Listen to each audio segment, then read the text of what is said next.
To Sinclair Fine Foods and our exciting new chapter, the crystal glasses clinked around the private dining room at Ellsworth, Boston's most exclusive restaurant. I smiled as Edward Kingston, lead investor at Meridian Capital, raised his glass with genuine enthusiasm. After months of negotiations, I'd finally secured an $8 million investment to take my family's specialty food business national. The champagne was flowing, the investors were beaming, and my parents looked happier than I'd seen them in years. My name is Madison Sinclair. 8 years ago, I walked away from a promising finance career to save my parents' struggling gourmet shop. Everyone thought I was crazy to leave my six-figure salary for a family business that was 3 months from bankruptcy. But I saw potential where others saw only risk. I remember when your parents' shop was just that little storefront in Cambridge, said Vivian, my former business school professor who had introduced me to the investors. And now look at this, national distribution, an online subscription model, and those manufacturing partnerships. Remarkable transformation, Madison. I felt a glow of pride as the investors nodded appreciatively. The journey hadn't been easy. I'd restructured operations, rebranded our product line, secured strategic partnerships, and built an e-commerce platform from scratch. Sinclair Fine Foods had grown from a beloved local shop to a budding national brand with our specialty jams and artisanal condiments, now shipping to 48 states. None of this would have happened without Madison's vision, my father said, raising his glass. When Helen and I started this business 25 years ago, we never imagined it could become what it is today. My mother nodded and smiled, but something flickered across her face, a hesitation I recognized all too well. As the investors discussed expansion plans that I'd meticulously prepared, I felt my mother's hand slip into mine under the table. Madison, dear, she whispered, leaning close enough that her perfume enveloped me. This is all very exciting. But remember, when William returns from his program next month, he'll make a better CEO for the family business. You've done wonderful groundwork, but he has the right education for this scale. My brother William, the golden child who'd been traveling through Europe for the past year after getting his MBA, barely checking in on the family business I'd been rebuilding with my blood, sweat, and tears. I kept my smile firmly in place as I squeezed my mother's hand back, but ice was forming in my stomach. 8 years of 18-hour days, skipped vacations, and postponed personal life, and she still saw me as the temporary caretaker of William's birthright. Everything okay? Kingston asked, noticing our exchange. Absolutely perfect, I replied, raising my glass higher. But behind my smile, gears were already turning. Monday morning couldn't come fast enough. 8 years ago I'd been the rising star at Morgan Stanley when my father called with news that changed everything. The family business was failing. They'd overextended with the second location, and the recession had hit their luxury food items hard. They were 3 months from closing their doors permanently. I still remember my colleagues' reactions when I resigned. You're leaving finance to sell fancy jam? My boss had asked incredulously. Even William, then finishing his undergraduate degree, had questioned my decision. It's a sinking ship, Maddie, he'd said. Let it go and find them something else to do. But I couldn't let it go. Sinclair Fine Foods wasn't just a shop. It was my parents' legacy. I'd grown up watching them craft recipes, source ingredients from small family farms, and build personal relationships with every customer. When I walked away from my finance career, I wasn't just saving a business. I was preserving a family dream. The first 2 years were brutal. I worked the front counter during the day and pored over spreadsheets at night. I sold our second location, renegotiated supplier contracts, and modernized our accounting systems. I took out a second mortgage on my condo to fund our first e-commerce platform, then slept on a cot in the stockroom for 6 months when I couldn't make both the mortgage and rent payments. William graduated and took an entry-level position at a consulting firm. He occasionally offered advice from the sidelines, but was too busy building his own career to help with the family business. My parents never seemed to mind his absence, always quick to point out how he was gaining valuable experience that would someday benefit Sinclair Fine Foods. Meanwhile, I was transforming the business. Our handcrafted preserves caught the attention of a food blogger whose post went viral. I leveraged that exposure into a subscription box service that now had 20,000 monthly subscribers. Last year, I secured partnerships with 3 national gourmet grocery chains, increasing our revenue by 340%. Through it all, my parents remained curiously ambivalent about my contributions. They were grateful, certainly, but there was always an underlying current of, "This is temporary," in their praise. William would eventually take over as the firstborn and only son, an unspoken family assumption that no amount of my success seemed to change. Madison? Kingston's voice pulled me back to the present. The investors were looking at me expectantly. I'm sorry, I said, composing myself. Could you repeat that? I was asking about your vision for the company's leadership structure moving forward, Kingston said. Your operational plan is excellent, but I want to make sure we're aligned on management. The question hung in the air as my mother tensed beside me. This was the moment I'd been dreading and anticipating for years. The leadership structure will remain as it is currently, I said carefully, aware of my mother's eyes on me. I'll continue as CEO, with my parents serving as brand ambassadors and advisors to preserve the authentic family story that our customers connect with. Kingston nodded, jotting something in his notebook. And what about your brother? Helen mentioned he's finishing an MBA program. Before I could answer, my mother jumped in. William has just completed his executive MBA at Wharton. He'll be joining the leadership team next month, bringing valuable perspectives from his consulting experience. I kept my expression neutral despite the familiar sting. William had spent exactly 3 weekends at the shop in the past 8 years, yet my mother spoke as if he'd been integral to our growth all along. Kingston's gaze shifted between my mother and me, clearly sensing the tension. I see. And what will his role be? We haven't finalized that yet, I said quickly. We're focusing on closing this investment round first. But my mother wasn't finished. William has always had the strongest head for business in the family, she continued proudly. Madison has done wonderfully with the creative aspects, but William understands the financial side in a way that will be crucial for this expansion. I nearly choked on my drink. I'd been a financial analyst before joining the family business, had restructured our entire operation, and had just secured an $8 million investment that William knew nothing about. Yet somehow in my mother's mind he was the business expert. I noticed Kingston exchange a glance with Diane Thomas, another key investor. Something shifted in the atmosphere, a subtle recalculation that I recognized from my years in finance. They were reassessing the deal. Mrs. Sinclair, Kingston said carefully, our investment is largely based on Madison's track record and vision. We'd need to discuss any significant leadership changes before finalizing the agreement. My mother looked surprised, as if it had never occurred to her that the investors might be backing me rather than the family name. My father cleared his throat uncomfortably. Of course, he said. We're all on the same page here. Madison has built something remarkable, and we're just proud parents excited to have both our children involved. Nothing set in stone. The conversation shifted to safer topics, but the damage was done. As dinner wound down, I noticed Kingston speaking quietly with his team, their expressions serious. When we said our goodbyes, his handshake was firmer than usual. We should talk, he murmured. First thing Monday, just you. I nodded, understanding perfectly. The investors hadn't missed my mother's meaning or the implications for their $8 million. As my parents and I rode back in the town car, they chatted excitedly about William's return, seemingly oblivious to what had just happened. I stared out the window at the passing city lights, a plan already forming in my mind. Monday was going to be interesting, very interesting indeed. I barely slept that night. By 6 a.m. Saturday, I was at my desk in the empty Sinclair Fine Foods headquarters, surrounded by spreadsheets, market analyses, and 8 years of documentation. The cleaning staff looked surprised to see me there on a weekend, but they'd grown accustomed to my unconventional hours over the years. Ms. Sinclair, everything okay? Asked Jorge, our head of maintenance, who had been with us since I'd taken over. Just preparing for a big meeting, I replied, not looking up from my laptop. Another one? After that fancy dinner last night? You work too hard, you know. I smiled despite myself. I appreciate the concern, Jorge, but this one's important. Maybe the most important meeting I've ever had. After he left, I made a call I'd been considering for months but had held off on out of family loyalty. Madison? It's 6:30 on a Saturday, came Vivian's groggy voice.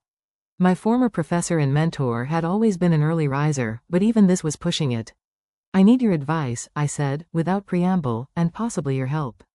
45 minutes later, Vivian walked through the door with 2 coffees and a determined expression. After explaining the situation, she sat back and studied me carefully. You've been anticipating this moment for years, she observed. What do you really want, Madison?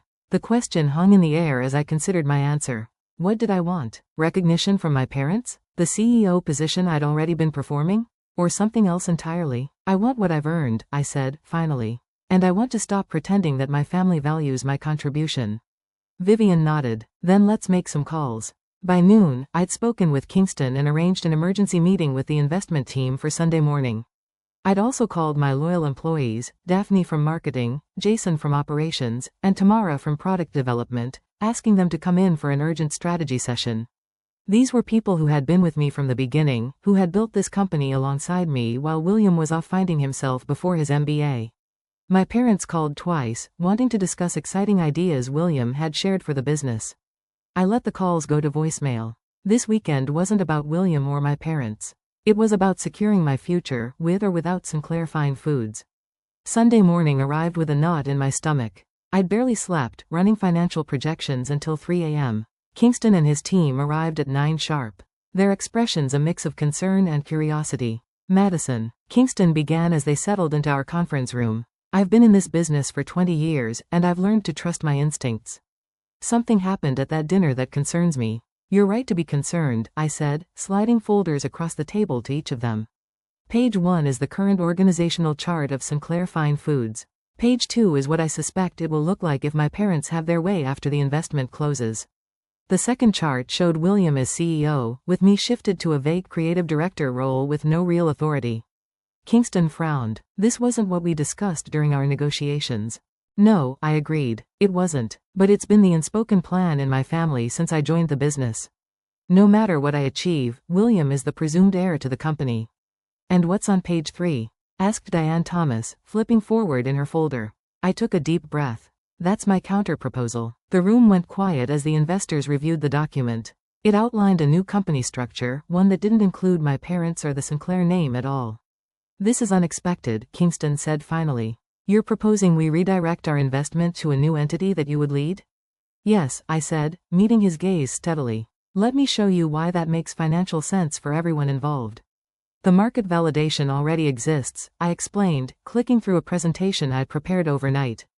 Our customer base doesn't primarily connect with the Sinclair name. They connect with our product quality and brand story, both of which I created. The investors listened intently as I detailed how our sales had grown. I showed them customer surveys where the attributes most associated with our brand, innovation, sustainability, and community connection were all initiatives I had spearheaded, not legacy elements from my parents' original business. What about the manufacturing relationships? Asked Thomas. Wouldn't you be starting from zero? I shook my head. Our 3 main manufacturing partners have contracts with renewal provisions coming up next quarter. I've maintained those relationships personally for years. They know who really runs this business.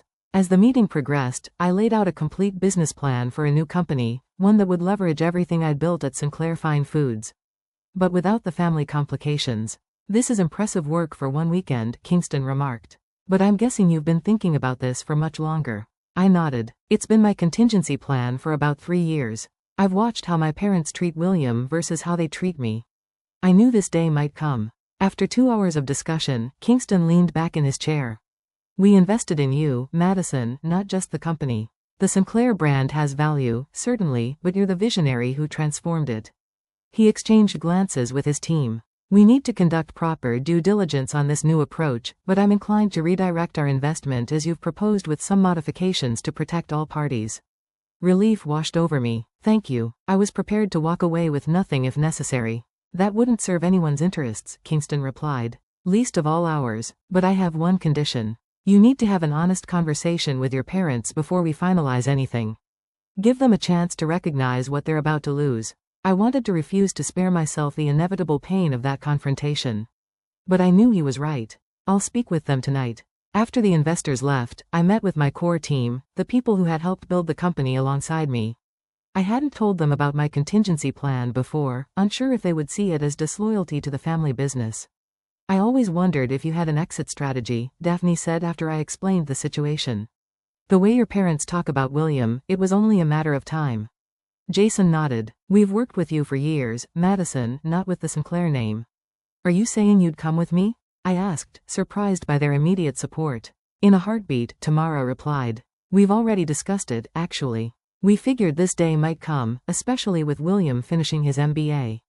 The knowledge that my team had anticipated this scenario and had already decided to follow me gave me the final boost of confidence I needed. They weren't just employees. They were allies who recognized my value even when my family didn't. That evening I drove to my parents' house with a strange sense of calm. For years I'd been fighting for recognition, trying to prove my worth through dedication and results. But now I understood no amount of success would ever change how they saw me. William would always be their chosen successor, regardless of his minimal contribution or my proven track record. As I pulled into their driveway, my phone rang. It was William, calling from the airport. "Hey, Maddie," he said cheerfully, "just landed. Mom said something about a big investment. Sounds like the timing of my return couldn't be better." I smiled to myself. The timing is perfect, I agreed. "I'll see you tomorrow at the office." Tomorrow, Monday, when everything would change. The Sunday evening conversation with my parents went exactly as I'd expected. My mother was shocked that I would even consider abandoning the family legacy. My father, always the peacemaker, tried to suggest a compromise where William and I could co-lead the company. "I've been running this business alone for 8 years, I reminded them. "Why would I need a co-leader now, just as we're about to expand?" "William brings fresh perspectives," my mother insisted, "and he's always had the strongest business mind in the family." "Based on what evidence?" I asked, struggling to keep my voice level. "His consulting job that he quit after 2 years? His MBA that I paid for while reinvesting my salary into saving our company?" My father looked pained. "Madison, please understand. This was always the plan. William is the firstborn." "I'm 37 years old," I interrupted. "I've increased company revenue by 3,000% since taking over. I secured an $8 million investment based on my vision and execution. But none of that matters because William was born first, because he's your son and not your daughter." The silence that followed told me everything I needed to know. They had no defense except tradition and preference. "The investors are backing me, not the family name," I said finally. "You have until tomorrow morning to decide if you want to recognize that reality or lose everything I've built." I left them stunned in their living room. A family photo from my childhood staring down at us from above the fireplace. William front and center, me slightly off to the side. It had always been that way, I realized. I just hadn't wanted to see it. Monday morning arrived bright and clear. I'd arranged for the investors to meet me at the office at 9 a.m., knowing that my parents typically arrived at 8:30, and William had texted that he would join for his first day at 8:45. I arrived at 7:30, giving myself time to center my thoughts and prepare for what was coming.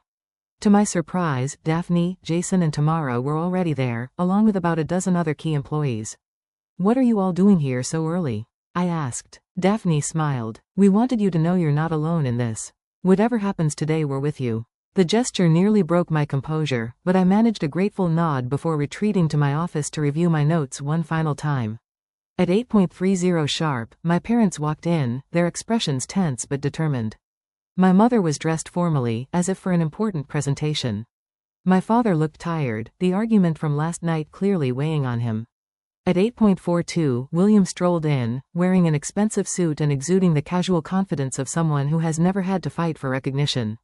He greeted employees he barely knew with handshakes and declarations of how excited he was to take the helm of the family business. I watched from my glass-walled office as he worked the room, already playing the role of CEO without having earned a single moment of it. My mother beamed with pride, pointing out various aspects of the operation to him as if he were a visiting dignitary rather than someone who should have been in the trenches with us for the past 8 years. At precisely 9 a.m., the elevator doors opened, and Kingston walked in with his investment team and 2 people I recognized as partners from Meridian Capital's legal department. The atmosphere in the office immediately shifted, employees sensing that something significant was about to happen. My mother hurried over, extending her hand. "Mr. Kingston, we're so delighted you're here. I'd like to introduce you to my son, William. He's just returned from..." Kingston interrupted her politely but firmly. "Actually, Mrs. Sinclair, we're here to speak with Madison, though I think it would be beneficial for all of you to join us in the conference room." The moment of reckoning had arrived. The conference room felt charged with tension as everyone took their seats. My parents and William on one side, the investment team on the other, with me at the head of the table. Years of unspoken family dynamics were about to collide with cold business reality. Kingston opened his briefcase and laid out several documents. "Before we begin, I want to clarify something important. Meridian Capital's investment was approved based on Madison's leadership and vision for this company. Our due diligence focused on her track record, her team, and her growth strategy." William shifted uncomfortably in his seat. My mother's smile became fixed. "Since Friday evening's conversation," Kingston continued, "we've had to reassess our position. It's become clear that there may be some discrepancy and expectations regarding the company's future leadership." My father cleared his throat. We've always envisioned Sinclair Fine Foods as a true family business, with both our children contributing their unique strengths. With all due respect, Mr. Sinclair, Diane Thomas interjected, our investment was predicated on continuity of leadership. Madison has demonstrated exceptional business acumen, growing this company from near bankruptcy to a national contender. Any significant change to that leadership represents a material alteration to our agreement. William leaned forward, the confidence in his voice belying his complete lack of involvement in the company for the past 8 years. I can assure you that my executive MBA and consulting experience make me well qualified to what? Kingston asked bluntly, to replace the person who saved this company, who increased its valuation by 3,000%, who secured this investment in the first place. The room fell silent. My mother's face had gone pale, her eyes darting between William and Kingston. We have a proposition, Kingston announced, sliding a folder toward my parents. 2 options actually, I suggest you review them carefully. My parents opened the folder with trembling hands. Inside were 2 legal documents. The first outlined the original investment deal, but with explicit language ensuring I would remain CEO for a minimum of 5 years, with William limited to a non-executive role. The second document was something else entirely. A term sheet for a $10 million investment in a new company, one that would be founded and led by me, with no connection to the Sinclair name or family ownership. What is this? My father asked, his voice barely above a whisper. Insurance, I replied calmly. In case you still don't understand what's actually valuable about this company. William snatched the second document, his face flushing as he scanned its contents. You're threatening to start a competing business, your own family? I'm protecting the value I've created. I corrected him. Value that you had no part in building, William. Where were you when I was sleeping on a cot in the stockroom to make payroll? When I was personally delivering orders because we couldn't afford shipping fees? When I was redesigning our entire product line while working the register? My mother looked stricken. Madison, you can't possibly mean to abandon your family legacy. Before I could respond, the conference room door opened. Daphne entered, followed by Jason, Tamara, and at least 15 other employees. Many who had been with the company for years. Excuse the interruption, Daphne said, her voice clear and confident. But we wanted to make something known. If Madison leaves to start a new company, we go with her. All of us. The room erupted in whispers. My parents stared in disbelief at the assembled employees. The beating heart of the company they thought they controlled. The choice is yours, I said quietly. Recognize what I've built and who built it. Or watch me walk away with everything that makes this company valuable. For nearly 10 minutes the only sound in the conference room was the shuffling of papers. As my parents and William examined the documents before them, Kingston and his team waited patiently. The employees who had come to stand with me remained at the edges of the room. A visual reminder of where the company's true value resided. Finally my father sighed deeply and pushed the first document forward. We'll sign this one, he said, his voice heavy with defeat. Madison stays as CEO. My mother's lips were pressed into a thin line, but she nodded in agreement. William looked shell-shocked, his carefully constructed future crumbling before his eyes. A wise choice, Kingston said, signaling for his legal team to finalize the paperwork. 2 hours later it was done. The investment would proceed with explicit protections for my position. William would join the company as Vice President of Business Development, a role with clear boundaries and a reporting structure that positioned him under me. My parents would transition to brand ambassadors, stepping back from day-to-day operations entirely. That was 6 months ago. Today, Sinclair Fine Foods is thriving. Our national expansion is ahead of schedule, and our new product lines have exceeded sales projections by 40%. From the outside, we look like a heartwarming success story of family entrepreneurship. The reality is more complicated. I maintain a strictly professional relationship with my parents and William. Our interactions are cordial but limited to business matters. I attend the mandatory family dinners on holidays, but I no longer seek their approval or recognition. Some wounds don't heal. They just become part of who you are. The betrayal taught me something valuable. My worth isn't determined by my family's recognition of it. My true family is the team that stood behind me that Monday morning, ready to walk away from security for the sake of loyalty and fairness. I may carry the Sinclair name on my business cards, but my real legacy is entirely my own.